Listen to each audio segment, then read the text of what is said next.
সংসারের সুখ শান্তি সবসময় একটা মেয়ের উপরেই নির্ভর করে, সবসময় যে ছেলেদের উপরও নির্ভর করবে এটা কিন্তু পুরোটাই ভুল। চলো, এই কথাটা কেন বললাম সেটাই তোমাদের সাথে আজকে শেয়ার করব।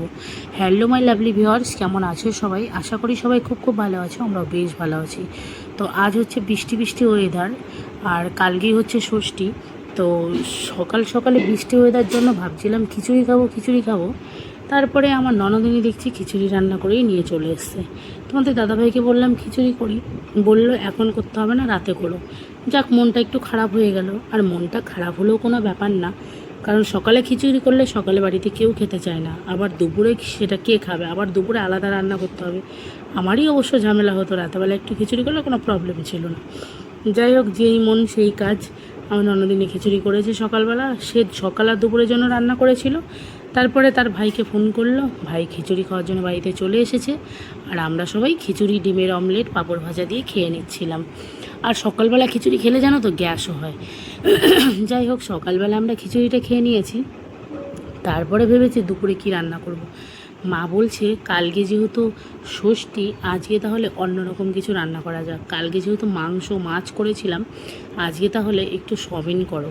কারণ কালকে তো মাছ মাংস খেয়েছি, আজকে একটু সয়াবিনটা না হয় মাংসর মতো করেই রান্না করি। আমি বললাম তাহলে সয়াবিন নিয়ে আসো, অন্যরকম করে রান্না করব। তারপরে আমার ননদিনী এই ডিসিশনটা দিল যে ভালো করে মেখে কষিয়ে রান্না করবা।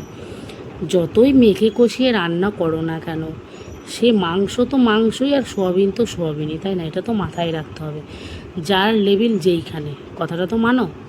সত্যি কথা এটাই। তবুও চেষ্টা করব আজকে একটু রান্নাবান্না করার জন্য, দেখা যাক কেমন হয়। আর এদিকে বাবাই, বাইরে একটু বৃষ্টি পড়ছে, ছাতা নিয়ে শুধু ঘুরঘুর করছে। বাবাইয়ের তো পিমনির ঘরে না গেলে পেটের ভাত হজম হয় না, সে পিমনির ঘরে যাওয়ার জন্য অস্থির হয়ে উঠেছে। আর তারপরে এদিকে সয়াবিনটা মেখে রেখেছি 10-15 মিনিট মতো। এবার এখানে আমি গোটা গরম মশলা টশলা ফোড়ন দিয়ে দিয়েছি তেলের মধ্যে। ওই যে বলেছি আজকে মাংসের মতো করে রান্না করব, তাই মাংসের মতো করেই আজকে কষিয়ে বেশি করে তেল দিয়ে রান্না করব। আর অনেক মশলা দিয়েছি জানো। দেখো, মাংস যেরকম একটা অয়েলি অয়েলি ভাব থাকে, সয়াবিনটা তো আর অয়েলি অয়েলি ভাব না যে মানে মশলাগুলো গায়ে মেখে থাকবে, তাই না? তো ওইটাই ব্যাপার, যতই মশলা দাও না কেন সেই ছাড়া ছাড়া ভাবটাই থেকে যায়। আর মাংসটা তো সেই রকম না, সেই গায়ে লাগাই থাকে। তারপরেও চেষ্টা করছি রান্না করার জন্য, দেখা যাক কেমন হয়। তো সত্যি কথা বলতে মাংস রান্নাটা মানে করেছিলাম, ভালো হয়েছে। এমনিতেও আমার হাতের মাংস মানে সয়াবিন রান্নাটা ভালো হয় না, ওদের মাংস রান্নার কথা বলছি, সয়াবিনের কথা বলছি। সয়াবিনটা রান্না করেছিলাম, ভালোই হয়েছিল, খারাপ হয়নি।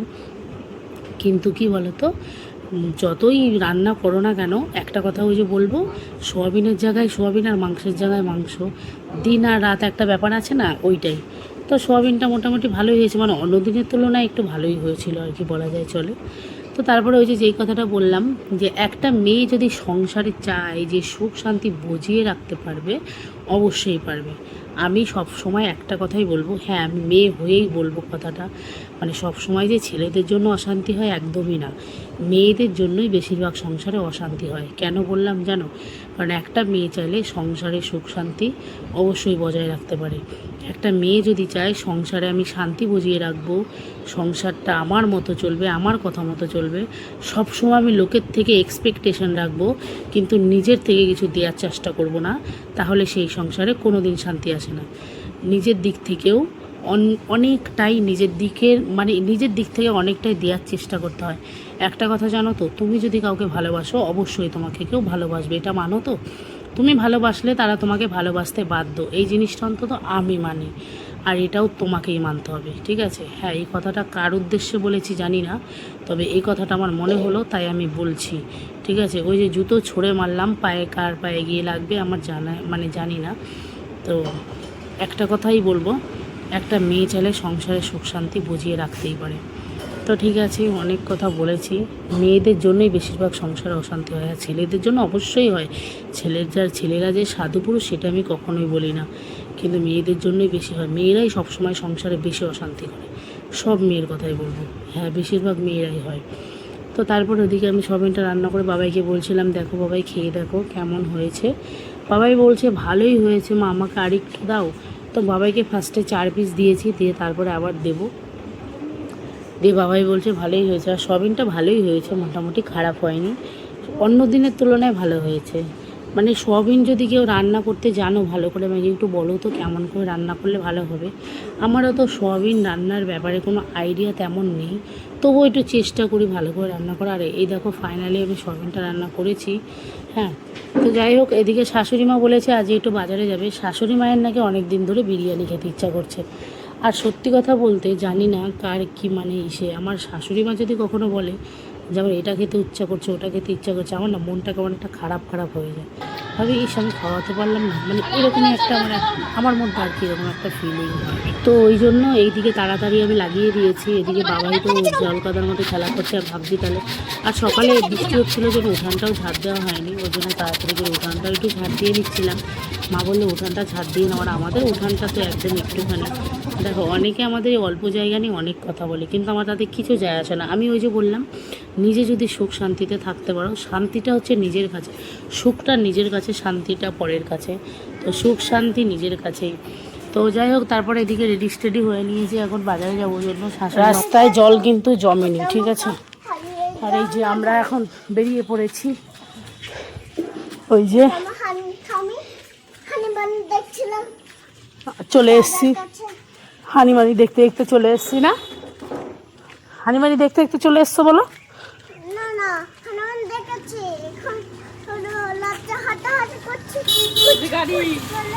খুচখুচ করে বাবায়ের কথা শোনো। তো তারপরে এই যে আমরা দেখো কাকুর দোকানে চলে এসেছি। আর এখানে নাইটিগুলো ভালো লাগছিল, কিন্তু ভীষণ পাতলা, ওই জন্য আর পছন্দ হলো না। আর নাইটি বলো আর যাই বলো না কেন, একটু যদি কমফোর্টেবল না হয়, যেই জিনিসটাই তুমি পরো না কেন একটু কমফোর্টেবল ফিল না হলে সেটা আর ভালো লাগে না দেখবে।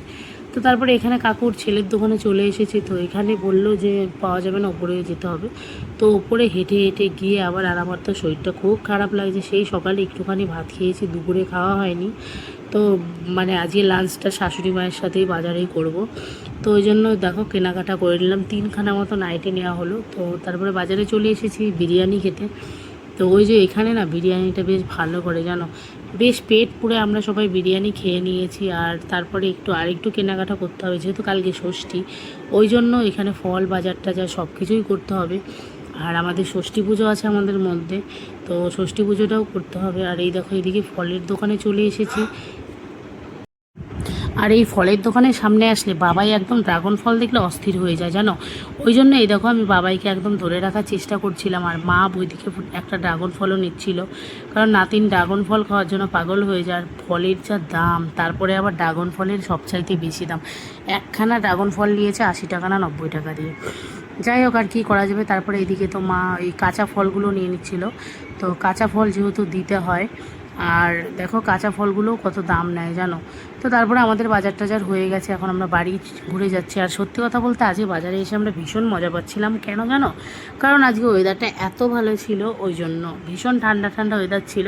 এরকম ঠান্ডা ঠান্ডা ওয়েদার থাকলে তো সবারই ভালো লাগে, তাই না বলো? তো তারপরে তো আমি চলে এসেছি। আর চলে আসার পরে এই দেখো আমার ননদিনীকে দেখানো হচ্ছে কোন নাইটিটা পছন্দ হচ্ছে। ননদিনী তো একটা নাইটি পছন্দ করে নিয়ে নিল। আর তোমাদের দাদা ভাই এই দেখো সাইকেল নিয়ে গেছিলো, মানে কি বলবো, এখন আমাদের বাড়িতে সাইকেলের এত দরকার হয়েছে। আর একটা সাইকেল আমাদের বাড়িতে নেই, সাইকেল বিক্রি করে দেওয়া হয়েছে। তো সাইকেলের কেন দরকার হয়েছে জানো? সাইকেলটা নিয়ে সবাই এখন ঘোরাঘুরি করে, এখন আর কারো গাড়ি চালাতে ইচ্ছা হয় না। তেলের দাম বেড়ে গেছে না, ওই জন্যই তো গাড়ি চালাতে ইচ্ছা হয় না, তাই না? তো তারপরে তো এখানে বাবাই ড্রাগন ফল খাচ্ছে তৃপ্তি করে। এরকমই এর আগে যতবার ড্রাগন ফল খেয়েছে লাল, পটিও লাল টাকটাকা হয়ে যায় জানো। কি খাবো কালকে? মাংস খাবো। তাই না বাবা? কালকে মাংস খাবো, কোনো কথা হবে না। মা তুমি মাংস খেলে আমরা খেতে পারবো। মা হ্যাঁ সবই খাবো। হ্যাঁ। তো বাবাই তো এদিকে ড্রাগন ফল খাচ্ছে, আর আমার শাশুড়ি মা চিন্তায় আছে কালকে কি খাবো, মানে বাজার থেকে লুচি কিনে আনবে নাকি ইসে খাবে, সাবু খাবে, সেই চিন্তায় আছে। আসলে আমার শাশুড়ি মা তো ষষ্ঠীর দিন ভাত টাত কিছুই খান না, আর আমি তো ভাত না খেয়ে থাকতে পারি না, আমার খিদে লাগে, বুঝতেই পারছো। তো সত্যি কথা বলতে আমি সত্যিই থাকতে পারি না না খেয়ে, আর ভাত না খেয়ে তো আরও থাকতে পারি না। তো বাবা এখানে ড্রাগন ফল খাচ্ছিল আর মা আর আমি গল্প করছিলাম। আর বাবাই আজকে সারাদিন ঘুমায়নি, ভেবেছি একটু বই নিয়ে বসাবো, দেখা যাক বই পড়াতে পারি কি না, এখনই একটু বই নিয়ে বসাতে হবে। আর তারপরে তো ওইদিকে আমার শাশুড়িমা বলছিল যে ভাতগুলো কেন বের করেছো, ভাতগুলো যে বিড়ালে মুখ দিয়েছে নাকি কী জানি না, ওই জন্য ভাতগুলো আমি ফেলে দেবো। আর এই দেখো এখন বাসনগুলো ধুয়ে নিয়েছে, বাবাকে একটু পড়তে বসাবো, দেখা যাক পড়ে কি না। তো তারপরে তো এই যে বই নিয়ে বসিয়ে দিয়েছি, বাবা এখানে আমাকে কিছুটা ছড়া শোনাচ্ছিল। আর সত্যি কথা কী জানো তো, মানে তোমার জীবনে মানে একাকিত্বর সঙ্গী তোমার সন্তান, তাই না বলো? তো এটাই বলবো, সত্যি কথা বলতে আমার বাবাই কিন্তু মানে সত্যি আমার একাকিত্বের সঙ্গী। কারণ যখন আমার মন খারাপ থাকে, যখন আমার ভালো লাগা খারাপ লাগা সবটাই আমি আমার বাবার সাথে শেয়ার করতে পারি। তো ভালো লাগাটা তো শেয়ার করা যায়, কিন্তু খারাপ লাগাটা তো আর শেয়ার করা যায় না। তো যাই হোক, বাবা এখানে ছড়া টড়া বলছিল আর বাবাইকে আমি একটু পড়তে বসিয়েছিলাম। আর ভাবলাম আজকে যেহেতু ঠান্ডা ঠান্ডা ওয়েদার আছে, তাহলে আমি আজকে একটু মাথায় তেল নিয়ে নিই। আর গরমের মধ্যে তো একদম তেল নিতে পারি না, তাই মাথার মধ্যে তেল নিচ্ছিলাম। ও ঠান্ডা ঠান্ডা ওয়েদারে মাথায় তেল দিতে যে কী যে ভালো লাগে সেটা তোমাদের আর কী করে বোঝাই। আর আমি একদম গরমে তেল নিতে পারি না, আমার ভীষণ গরম লাগে, মাথা ব্যথা করে। আর তারপরে তো এখানে বাবাইকে একটু পড়াচ্ছিলাম, পড়ানোর পরে রাতেবেলা কী খাবে সবাই সেই নিয়ে চিন্তা।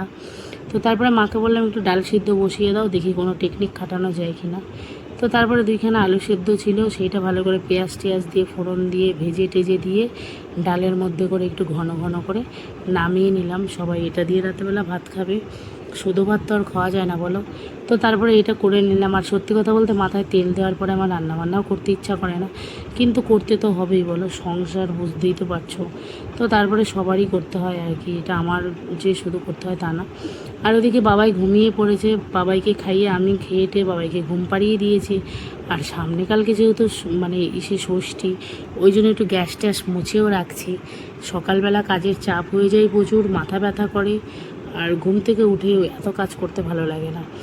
তো ওই জন্য গ্যাসটা মুছে রাখছিলাম যাতে সকালে কাজটা কমে যায়। আর ওদিকে বাবাই যেহেতু ঘুমিয়ে পড়েছে, কোনো প্রবলেমই হচ্ছে না। যাই হোক, আজকে মিনি ব্লগটি কেমন লাগলো জানিও অবশ্যই।